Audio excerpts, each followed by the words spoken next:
आज हम लोग एमाइल दुर्खिम का एक बहुत ही फेमस कॉन्सेप्ट है सुसाइड।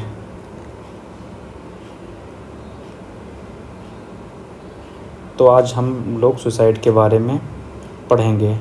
सुसाइड क्या है एमाइल दुर्खिम के अनुसार।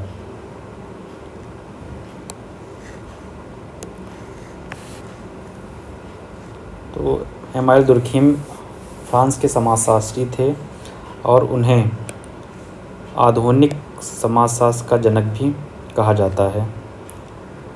उन्होंने अपनी पुस्तक सुसाइड, जो कि 1897 में उन्होंने लिखा था, तो उन्होंने आत्महत्या को उस किताब में एक सामाजिक तथ्य के रूप में समझाया कि सुसाइड जो है सोशल फैक्ट है। उन्होंने यह साबित करने की कोशिश की कि आत्महत्या सिर्फ व्यक्ति की निजी या मानसिक समस्या नहीं है, जैसा कि जो मनोविज्ञान है वह यह मानता है कि जो लोग सुसाइड करते हैं वो अपने निजी कारणों से सुसाइड करते हैं, जबकि समाजशास्त्र यह नहीं मानता है। वह यह मानता है कि जो व्यक्ति का आत्महत्या करने का कारण है उसके पीछे सिर्फ व्यक्ति जिम्मेदार नहीं होता है, उसके पीछे समाज भी पूरी तरीके से जिम्मेदार होता है। दुर्खिम के अनुसार आत्महत्या क्या है। दुर्खिम ने आत्महत्या को कैसे डिफाइन किया। जब कोई व्यक्ति जानबूझकर स्वयं को मारता है और उसके इस निर्णय में समाज की भूमिका होती है तो वह आत्महत्या कहलाती है। ठीक है। और दुर्खिम ने सुसाइड को 4 भागों में बांटा। पहला क्या था, ईगोइस्टिक सुसाइड, जिसे हिंदी में अहमवादी आत्महत्या बोलते हैं। इसका मतलब होता है जब व्यक्ति समाज से अलग थलग पड़ जाता है और उसे सामाजिक संबंधों में कोई जुड़ाव नहीं लगता है, तो उसे ईगोइस्टिक सुसाइड बोलेंगे। ठीक है। इसके कुछ उदाहरण हैं, जैसे अकेलेपन से ग्रसित व्यक्ति, जो व्यक्ति अकेला रहता हो वो सुसाइड कर ले। समाज से कटे हुए मानसिक रूप से उदास लोग जो सुसाइड करते हैं उसे ईगोइस्टिक सुसाइड बोला जाता है। ठीक है। इसके पीछे का कारण क्या है। कारण में यह है पारिवारिक या सामाजिक संबंधों की कमी, जो आज वर्तमान समय में बढ़ती हुई दिखाई दे रही है। साथ में सामाजिक एकता का अभाव। ठीक है। दूसरा सुसाइड उन्होंने बताया एल्ट्रुइस्टिक सुसाइड। इसे हिंदी में परोपकारी आत्महत्या बोलते हैं। जब व्यक्ति समाज के लिए खुद को बलिदान कर देता है या उसे ऐसा करना अपना कर्तव्य लगता है, तो इस प्रकार की सुसाइड को एल्ट्रुइस्टिक परोपकारी सुसाइड बोला जाता है, परोपकारी आत्महत्या बोला जाता है। जैसे एग्जाम्पल के तौर पे कोई सेना है, कोई सैनिक है, वो बॉर्डर पे अपनी जान दे देता है देश की रक्षा करते हुए। सती प्रथा भी इसी तरीके का है, परोपकारी आत्महत्या है। और आत्मघाती बम विस्फोट करने वाले कट्टरपंथी भी एल्ट्रुइस्टिक सुसाइड की ही श्रेणी में आएंगे, परोपकारी आत्महत्या की ही श्रेणी में आएगा। कारण क्या है इसके पीछे।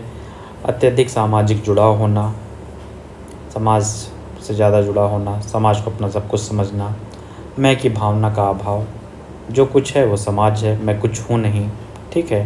तो ऐसे लोग जो सुसाइड करते हैं उसे परोपकारी आत्महत्या या अल्ट्रुइस्टिक सुसाइड बोला जाता है। तीसरे प्रकार की सुसाइड है एनॉमिक सुसाइड, आदर्श प्रतिमानहीनता। इसमें जब समाज में अचानक बड़ा बदलाव होता है और व्यक्ति की ज़िंदगी असंतुलित हो जाती है, तो जब इस प्रकार से लोग सुसाइड करते हैं तो उसे एनॉमिक सुसाइड बोला जाता है। जैसे अचानक नौकरी छूट जाना, व्यापार में भारी नुकसान हो जाना, आर्थिक मंदी, या फिर जैसे मान लो कोई व्यक्ति अपना पूरा कमाया हुआ पैसा शेयर मार्केट में लगा देता है या जुए में हार जाता है, उसके पास कुछ नहीं रहता और वो सुसाइड कर लेता है, तो इस तरह की सुसाइड को एनॉमिक सुसाइड कहा जाएगा। इसके पीछे का कारण क्या है। सामाजिक और आर्थिक अस्थिरता और नियमों और मूल्यों में विघटन इसके पीछे का कारण है। चौथा सुसाइड क्या है? Fatalistic suicide. इसे हिंदी में भाग्यवादी आत्महत्या बोला जाता है। भाग्यवादी आत्महत्या, इसका मतलब क्या है? जब व्यक्ति पर अत्यधिक नियंत्रण होता है और उसे भविष्य में कोई आशा नहीं दिखती, तो ऐसा व्यक्ति जब सुसाइड करता है तो उसे भाग्यवादी आत्महत्या बोला जाता है। जैसे जेल में बंद कैदी, उसको लगेगा मुझे पूरा जीवन जेल में ही बिताना है, तो वो सुसाइड कर लेता है। या फिर किसी लड़के या लड़की को ज़बरदस्ती